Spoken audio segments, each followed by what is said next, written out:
కంటికి కనిపించకపోయినా లోపల silver hairs చాలా ఉన్నాయి. ఇంత చిన్న వయసులో మీ జుట్టు ఎలా ఇంతలా తెల్లబడిపోయింది?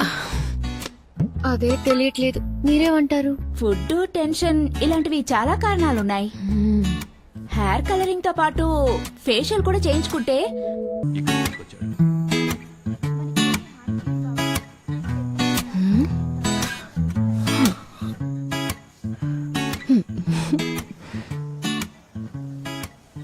ఏమిటమ్మా ఇంత లేటు? ఆఫీస్ లో పని ఎక్కువ మావయ్య. మీ ఐర్లాండ్ మ్యాటర్ ఏమైందమ్మా? జరుగుతూనే ఉంది. స్కాట్లాండ్ విడిపోతేనే రిస్క్, ఇప్పుడు ప్రాబ్లం ఏమీ లేదు. ఛ! ఏమైంది? తట్టుకోలేకపోతున్నాం దోమలు గోల. ఇలా చెత్తగా ఉంటే దోమలు రాక ఏం చేస్తాయి? ఎందుకు అన్ని ఎండిపోయాయి, పట్టించుకోవటం లేదే? టైం లేదు సార్. మూడుంటే మృదులా నీళ్ళు పోస్తుంది, ఇప్పుడు తను మానేసింది. కొంచెం కేర్ తీసుకుంటే ఇంటికి కూరగాయలు వస్తాయిగా. పనులున్నాయి సార్, చూడాలి, టైం పడుతుంది. అగ్రికల్చర్ ఆఫీస్ లో నాకు తెలిసిన వాళ్ళు ఉన్నారు, పంపమంటావా? సరే అమ్మా, మనం తర్వాత మాట్లాడదాం. నువ్వు వెళ్ళు.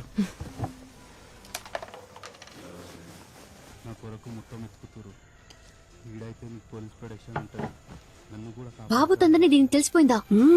లక్ష్మి చెప్పేసిందా? లక్ష్మి పద్మినితో చెప్పడం తను పక్క రూమ్ లో నుంచి విన్నాడు. అమ్మో, కానీ తనకేమీ తెలియనట్టే ఉన్నాడు. కొంచెం వాళ్ళని తగ్గించండి. మీ ఇద్దరికి మాత్రం వినపడితే చాలు. ఈ ఇంట్లో ప్రశాంతంగా చదువుకోలేకపోతున్నాం. స్కూల్ నుంచి రాగానే బ్యాగ్ అటువైపు విసిరి పారేసింది. షూస్ విప్పి కాలుతో తన్నింది. ఏమిటి అని అడిగితే నీ పని చూసుకో అంటోంది. ఇలాగే వదిలేసావంటే రేపందరూ నీదే తప్పంటారు. అయ్యో, అదేంటి? నేను తనతో మాట్లాడుస్తాను. నాకు 36 ఏళ్లు, కానీ అది నా తప్పు కాదు. కాలచక్రం ఒకటి ఉంది, కానీ అది తిప్పుతుంది నేను కాదు. నువ్వు ఇలా మొహం ముడుచుకుంటే నా వయసేం తగ్గదు మృదులా. నేను నిన్ను 36 ఏళ్లకేం కనలేదు, 23కే అమ్మనయ్యాను. ఓ మాట అడగనా? ఇప్పుడే అబ్బా కూతురు ఐర్లాండ్ అని గంతులేస్తున్నారు. పోయిన సంవత్సరం ఐర్లాండ్ ని కనిపెట్టుంటే ఈ ప్రాబ్లం ఉండేది కాదుగా. నీకు ఇది అర్థం కాదు, వదిలే. ఇప్పుడు ఎందుకు అరుస్తున్నావు? మరి నీకంటూ ఒక కళ ఉంటేగా, కళ చెదిరిపోతే ఎంత బాధగా ఉంటుందో అర్థం అవడానికి.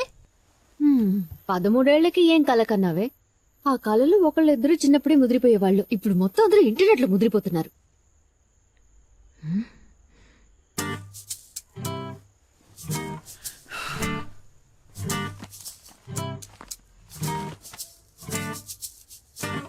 నా కాలేజ్ ఆటోగ్రాఫ్ బుక్ లో don't forget me when you conquer the world రాసింది ఎవరో తెలుసా తమరికి? Britannia chief marketing officer Susan David, నా బెస్ట్ ఫ్రెండ్. ఇంకా అక్కడే ఉంది. నీకైనా మెడల్ సర్టిఫికెట్ చాలానే ఉన్నాయిలే, చూపించినా? నేను వాటిని 500 టైమ్స్ చూశాను. ఇకపై ఆయుధ పూజకి, సరస్వతి పూజకి బయటకు తీస్తే చాలు. నీ కళ నిజం చేయాలనే కదా నేను నా కళలని దూరం చేసుకున్నాను. ఓ, చాలా పెద్ద సాక్రిఫైస్. ఇంత పెద్ద త్యాగం ఏ తల్లి ఎప్పుడు చేస్తుండదే. సాధించే వాళ్ళు ఎలాగైనా సాధిస్తారు. నువ్వు సోమరపోతుగా ఉండిపోయి నింద నాకంట కడుతున్నావా? నేను నీకేమీ అంటకట్లేదు. నువ్వు కలగనేంత సూచని నేను నీకెప్పుడూ ఇచ్చాను. కానీ మా అమ్మ నన్ను అలా పెంచలా. ఈ లోకం అమ్మాయిల్ని అది చూడకు ఇది చేయకని 4 గోడల మధ్య ఉంచేది. అప్పటి రోజులు అంతే. నువ్వు మాట్లాడినట్టు ఒక్కరోజు నేను మా అమ్మతో ఇలా మాట్లాడుంటే చీపురుకట్ట తిరిగేసి వీపు విమానమోత మోహించేది. అమ్మా ప్లీజ్, నీతో మాట్లాడుతుంటే ఐల్ బికమ్ ఓల్డ్. నేను ముసల్దాన్ని అయిపోతాను. నాకు ప్రాజెక్ట్ వర్క్ ఉంది, ఫినిష్ చేయాలి.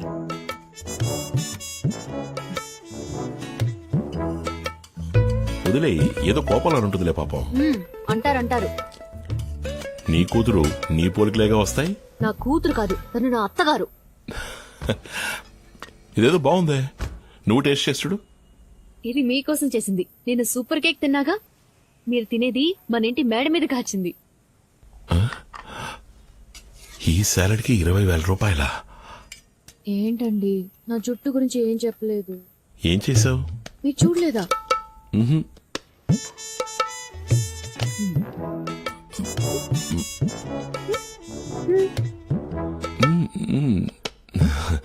నైస్. ఊరికే చెప్పండి. లేదు, నిజంగానే. వైలెటా? Red gold. ఇప్పుడు లుక్ బాగుంది. మీకు నచ్చకపోతే రిమూవ్ చేయడానికి ఒక రిమూవర్ అక్కడే కొన్నాను. థ్యాంక్స్, మీకు నచ్చింది. రేపు మృదుల స్కూల్లో పేరెంట్స్ డే సెలబ్రేషన్. వెళ్ళి అద్ర కొట్టేస్తాను. అలాగే అలాగే. ఇంటర్వ్యూలో సెలెక్ట్ అవ్వలేదని నా మీద కోపం లేదుగా? ఈ రోజు 34 కోట్ల రూపాయల జీతం తీసుకునే ఓప్రా విన్ఫ్రే కూడా 5 సార్లు ఇంటర్వ్యూలో ఫెయిల్ అయ్యారు. ఏమన్నారు? 34 కోట్ల? ఎవరితను? ఉన్నారులే గాజువాకలో ఒక లేడీ. పర్లేదే, మనూరి పిల్లే. ఇప్పటికి ఐర్లాండ్ వెళ్ళడం కుదిరేలా లేదు. ఏమైంది? అది ఉదయాన్నే ఒక చిన్న యాక్సిడెంట్. ఒక స్కూల్ పిల్లాడు మన కారుకి అడ్డంగా వచ్చి పడిపోయాడు. అయ్యో, ఏం కాలేదుగా? ఏం కాలేదు, టెన్షన్ ఏం లేదు. నేను వెంటనే హాస్పిటల్ అడ్మిట్ చేయించి ట్రీట్మెంట్ ఇప్పించాను. మరి ఇంకేంటి? కేసు ఏదైనా అవుతుందేమోనని భయంగా ఉంది. అది మన వీసా ప్రాసెసింగ్ కి ప్రాబ్లం అవుతుంది. ఇన్నేళ్లు వీసా కోసం పోరాడి అది చేతికందే టైంలో. కేసు అంటే అరెస్టా? వాళ్ళు మిమ్మల్ని అరెస్ట్ చేయరుగా? లేదు, ఇన్సూరెన్స్ ఉంది, అలాంటి ప్రాబ్లం ఏం రాదు.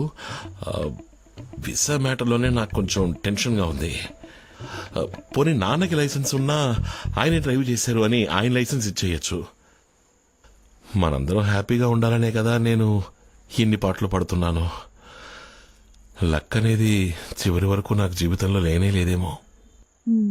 నేను నడిపానని చెప్తే ఓకేనా? ఏ నా లైసెన్స్ దీనికైనా పనికొస్తుందండి. అది నేను తీసుకున్నానే గానీ దానివల్ల ఏ యూస్ లేదు. మీ సంతోషమే నాకు ముఖ్యం. మీ వీసాకి ప్రాబ్లం రాకుంటే నాకు అదే చాలు. ఓకే, నేను ఒక ఫోన్ చేసుకొస్తాను. హలో మూర్తి, నేను ప్రసాద్ని. మనం మాట్లాడుకున్నట్టుగానే ప్రొసీడ్ అయిపోవచ్చు. వసంతకి ఎటువంటి అబ్జెక్షన్ లేదు, కానీ తనకి ఫర్దర్గా ఏ ప్రాబ్లం రాకూడదు. Thank you. అలాగే. ఓకే. ఇక్కడేం చేస్తున్నారు? ఎవరి దగ్గర నుంచి ఫోన్? ఆఫీస్ కొలీగ్ బర్త్డే విషయం చెప్పారు. రండి భోంచేదురు గాని.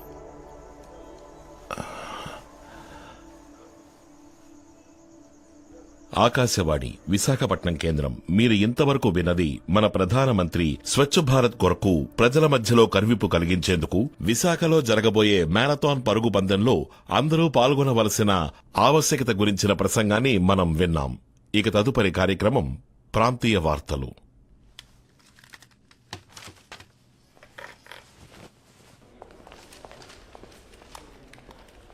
Sir, Ramnagar traffic police station నుంచి మిమ్మల్ని అడిగారు. కాంటాక్ట్ చేయమని నంబర్ ఇచ్చారు. నమస్తే, విశాఖ ఆల్ ఇండియా రేడియో. చెప్పండి సార్. హలో, నేను రాంప్రసాద్ని. స్టేషన్కి నన్ను కాల్ చేయమని నంబర్ ఇచ్చారు. అవును సార్. అలాగే. Good evening sir.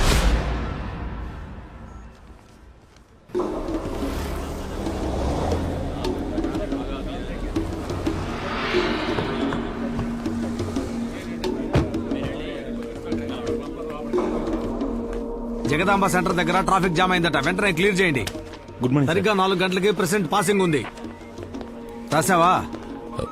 స్టీఫెన్ సార్ని మీట్ అవ్వాలి. నేనే పెట్టాలి. సార్, ఏంటి? నమస్కారం సార్. నా ఏయ్, పేరు త్వరగా రాంప్రసాద్. వెళ్ళవయ్యా. నా మొహం కేసు దిక్కులు చూస్తావేంటి? వెళ్ళు. నేను రాంప్రసాద్ని. ఆ యాక్సిడెంట్ కేసేగా. ఆవిడెవరు? తను నా వైఫ్. ఇదెవరు? నేనే సార్. గుర్తుపెట్టారా? ఈ ఫోటో లైసెన్స్ లంగా ఓణి వేసుకున్నప్పుడు తీసింది. ఎక్స్పైర్ అయ్యి 2 ఏళ్లైంది. యాక్సిడెంట్ అయినప్పుడు సార్ ఎక్కడ ఉన్నారు? నేను కారులోనే ఉన్నాను సార్. ఇంట్లో వంట ఎవరు చేస్తారు? నేనే సార్. హౌస్ వైఫా? లేదు సార్, రెవెన్యూ డిపార్ట్మెంట్ లో వర్క్ చేస్తున్నాను. వర్క్ చేస్తున్నారు, డ్రైవింగ్ చేస్తున్నారు, వంట చేస్తున్నారు. అయితే మరి సార్ ఏం చేస్తున్నారు? సార్, నేను ఆల్ ఇండియా రేడియోలో జాబ్ చేస్తున్నాను సార్. ఇన్స్పెక్టర్ రామ్మూర్తి గారి ఫ్రెండా? ఆ రిపోర్టర్ ఇక్కడ అందరికీ ఫ్రెండే. ఇలా చూడమ్మా, ఇప్పుడు ఇది కేసు అయింది. RTI crime. ఈ నేరానికి 3 ఏళ్లు ఊచలు లెక్కెట్టాలని చట్టం చెప్తోంది. ఇకపై పత్రికలు, టీవీ, కోర్టు అన్ని మీ వెంటబడతాయి. మీరు మీ వంతుకి రేడియోలో ఒకసారి న్యూస్ చదివేయండి. Stephen sir. నమస్తే సార్. జగదాంబ సెంటర్ లో ట్రాఫిక్ జామ్ అయింది సార్. 2 బళ్ళు నో పార్కింగ్ ప్లేస్ లో ఉన్నాయి సార్. రికవరీ వ్యాన్ వెళ్ళింది సార్. ముందు మీరు అక్కడికి వెళ్ళండి స్టీఫెన్. Yes sir. నాకు తెలీదండి. నీకేం తెలుసని?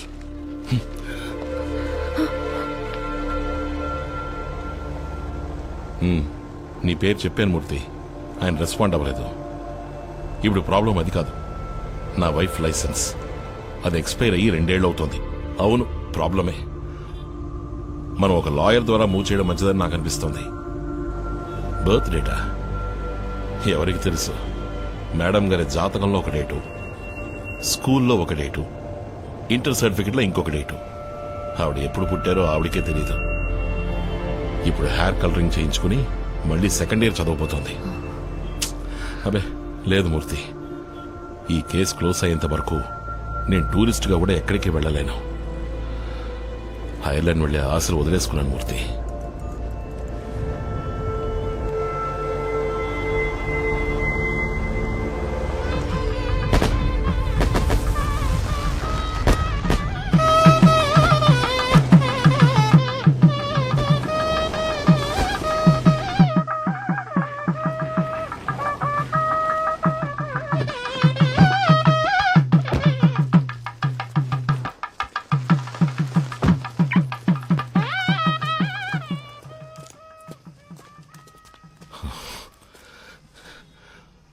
ఒంటరిగా ఐర్లాండ్ వెళ్తున్నానని ఎక్స్పైర్ అయిన లైసెన్స్ ఇచ్చి నా మీద పగ సాధిస్తున్నావా?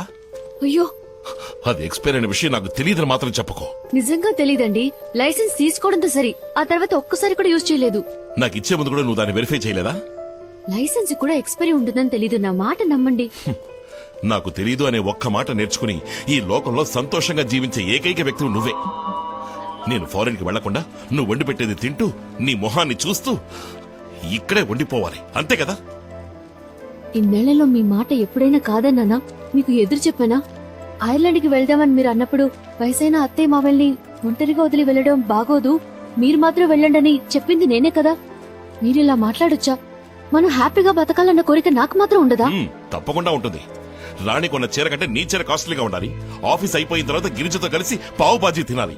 ఇవన్నీ నువ్వు ఎంజాయ్ చేస్తూ చెప్తుంటే నేను ఇకిలించుకుంటూ ఊకొట్టాలి. ఇలాంటివి చాలా ఉన్నాయిలే. నేను మీకు నచ్చలేదా? నీ వల్ల నాకు నేనే నచ్చడం లేదు. చక్కని జీవితానికి వేరే అర్థం ఉంది. ఉదయం 7 అర్జెంట్ గా టిఫిన్ మెక్కి, మధ్యాహ్నం భోజనాన్ని పొద్దున్నే టిఫిన్ బాక్స్ లో కుక్కేసుకుని, రాత్రి కేవలం 4 చపాతీలతో రోజంతా కాలక్షేపం చేసి, వారంలో వచ్చే ఒక్క ఆదివారం కోసం ఎదురు చూస్తూ జీవితంతో అయిష్టంగా బతికేబట్టావు. నాకు చక్కటి ఏరియాలో మంచి ఇల్లు ఉండాలి, చక్కటి అట్మాస్ఫియర్ లో పాప పెరగాలి, చుట్టుపక్కల ఉన్న నైబర్స్ బాగుండాలి. అందరి వైఫ్లు ఎలా డ్రెస్ చేసుకోవాలో నేర్పిస్తున్నారు. అనౌన్స్మెంట్ సరిగ్గా లేకపోయినా, మోడరేషన్ బాగా రాకపోయినా ఒకరికొకరు హెల్ప్ చేస్తూ కరెక్ట్ చేసుకుంటున్నారు. ఫ్యూచర్ గురించి డిస్కస్ చేసుకుంటున్నారు. నేను దానికి నోచుకోలేదే. రాజకీయాలు లేవు, స్పోర్ట్స్ లేదు, సాహిత్యం లేదు. టైంకి ఇంటికి వచ్చి చావాలి. లేట్ అయితే 4 మెసేజ్లు, 7 ఫోన్ కాల్స్. దేనికోసం? వంకాయ రేటు పెరిగింది, టమాటాల రేటు తగ్గింది, స్కూల్ ఫీజు కట్టాలి అని డిస్కస్ చేయడం కోసం. నా జీవితం దీనికి అయిపోతుంది. ఇవన్నీ నేను ఇంటికి వచ్చిన 14 ఏళ్ల తర్వాత చెప్తున్నారు. నా సంతోషం కోసం ఇదంతా చేశానా? అత్తయ్యని మామయ్యని బాగా చూసుకోవాలన్న బాధ్యత నాకుంది. నిన్నే వండానో, రేపే వండాలి, ఇవాళ ఏం చేయాలి, ఇవన్నీ నాకు ముఖ్యమే. బడ్జెట్ లో సంసారం చేసే వాళ్ళకి వంకాయల టమాటాల ధర ఇంపార్టెంటే. ఒక్క మిరపకాయ ఎక్కువ పెడితే, కొంచెం ఉప్పు ఎక్కువైతే వాళ్ళు విసిరి కొడతారుగా. అయితే వంట మనిషిని పెట్టాలంటావా? వద్దు, హోటల్ నుంచి ఆర్డర్ చేసుకుందాం. ఇకపై నువ్వు వంట చేయక్కర్లేదు. ఏం మాట్లాడుతున్నారు? నాకు కోరికలున్నాయి, కలలున్నాయి. కలలా? ఏమిటండి తమరి కలలు? కళ్ళు మూసుకుని నిద్రపోతే అందరికీ కలలు వస్తాయి. అవి కావు. ఫ్యూచర్ ని ముందు చూపుతో చూడగలిగే విషన్ కావాలి. అలాంటి కలలు కనాలంటే మినిమం క్వాలిఫికేషన్ ఉండాలి. అలాంటి కలలు ఈ మొహానికి చచ్చినా రావు. తీసి తగలడవే. హలో, అవును, ఏంటి ఎప్పుడు? సరే, కమిషనర్ ఆఫీస్ నుంచి మాట్లాడుతున్నారు. పొద్దున్న 10ంటికి రమ్మంటున్నారు. నువ్వు వెళ్ళిరా, నాకు రావడం కుదరదు. నాకు వేరే పనుంది.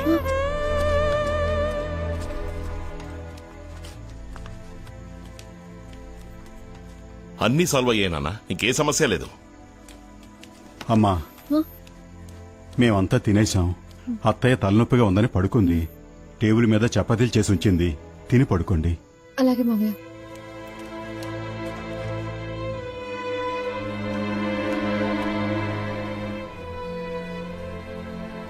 వాళ్ళు ఏదైనా అడిగితే ఏం చెప్పాలో కూడా తెలీదు.